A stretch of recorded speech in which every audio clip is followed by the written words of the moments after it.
Yo, what's going on, guys? It's Scott here, and today I'm going to talk about why I think the Lakers are going to make the playoffs this season. So last year, the Lakers were 10-10 before the month of December. Then we saw a drop-off in performances and constant long-term injuries to key players such as D'Angelo Russell, Larry Nance Jr., and Nick Young. And the starting lineup had multiple problems. There was often a lot of offensive execution issues, and there seemed to be chemistry issues with players like Luol Deng and Timothy Mozgov in the lineup. The second unit was actually more effective than the starters, which is very rare amongst most teams. But this summer, there's been multiple changes to the Lakers. The Lakers added a premier perimeter defender in KCP, a high IQ low post threat in Brook Lopez, a great facilitator in Lonzo Ball, and two solid all-around players in Josh Hart and Kyle Kuzma. While they may have added those players, they also lost some key pieces. They lost a scorer and playmaker in D'Angelo Russell, a knockdown shooter in Nick Young, and then a bad contract in Timothy Mozgov. For me, the additions completely outweigh the lost players. KCP will be entering the lineup as the Lakers' best perimeter defender. There will be a lot of weight on his shoulders, but he's reliable enough to show up every night. He has only missed 14 games in his 4-year career, and in comparison to what Nick Young brought at the 2-guard spot, he really trumps all that Nick Young brings except for perimeter shooting. This is a definite upgrade as far as I'm concerned. He is suspended for the first 2 games of the season, but I don't think that will have much of an impact. Lonzo Ball has a chance to show that he was the right move for the Lakers instead of keeping D'Angelo Russell. Lonzo brings elite playmaking ability to the Lakers, which will be beneficial to everyone on the court. He doesn't possess the scoring talent that D'Angelo does, but that'll give the chance for someone like Brandon Ingram to step up in that role. Brook Lopez is a huge upgrade for the Lakers at the center position. Apart from maybe some rim protection, Brook Lopez outplays Mozgov in almost every category. There was really no one last season the Lakers could rely upon inside to score them a basket.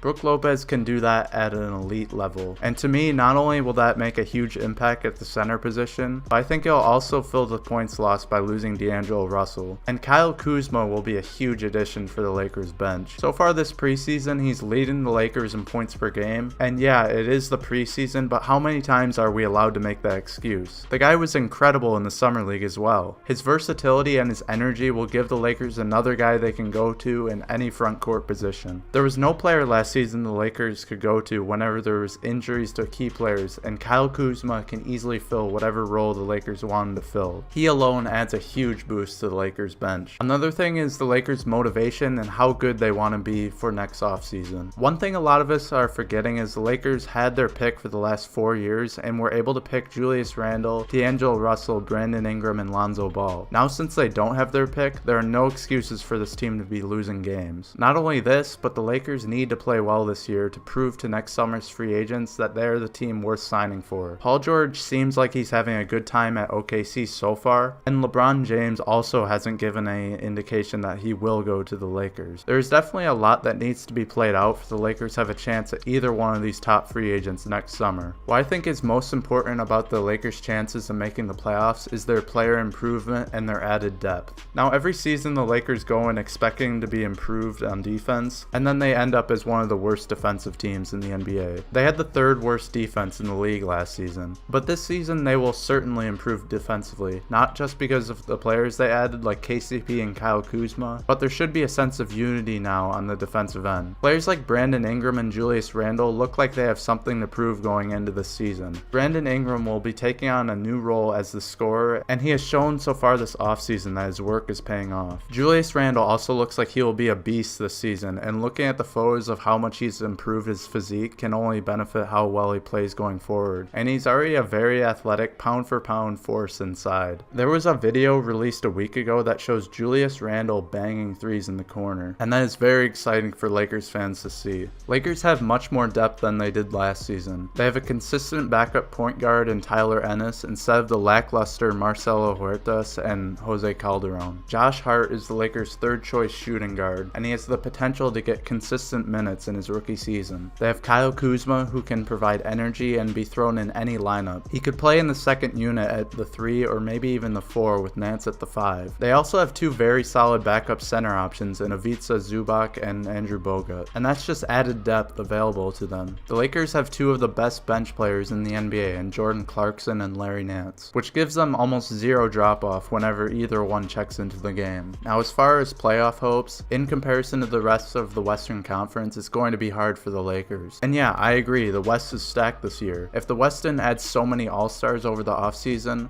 while the Lakers made this many strong offseason moves, then the playoffs wouldn't sound like such a crazy expectation for this team. But one thing that I think can put the Lakers over the top is that there's really no teams that stand out that really should be in the playoffs. I mean, there is the Warriors, Spurs, OKC, and Rockets, and they definitely are a lock for the playoffs, but the rest isn't really set in stone. Apart from those 4 teams, the only teams that really improved their rosters this offseason were the T-Wolves, Lakers, and Nuggets, and all of them missed the playoffs last season. The Jazz, Clippers, and Grizzlies are bound to decline after losing their stars. The Trailblazers look like the same team as last season, and the Pelicans are a mystery. Then finally, the Mavericks, Kings, and Suns have their pick. They are going to be rebuilding, so they shouldn't make the playoffs. So there's really 8 teams in the West fighting for 4 playoff spots, and based on how much of those teams have changed, I wouldn't be surprised if the Lakers could somehow pull off an 8-seeded finish. Yes, they'll likely require a winning record for the Lakers, and the majority of people's expectations is that they'll win about 35 games. But if all goes well and key players don't get injured like they did last season, their record can definitely improve to at least 500. I'm predicting that the Lakers will be in the playoff race for the majority of the season, and if nobody gets hurt and Lonzo Ball ignites this young group of talent, I believe they'll make the 8 seed and finish with about 40 to 42 wins. With that, I'm really excited to watch the Lakers play this season and how their roster and rotation is going to look as the games go on. I'm really excited to see how well Lonzo Ball can coexist with this group and how much Kyle Kuzma and Brandon Ingram can develop. I did videos previously on Kuzma and Ingram if you want to check them out on my channel. That'll be it for this video, guys. If you want to see more content from me, then subscribe if you're new. Leave a like if you enjoyed, and thanks for watching.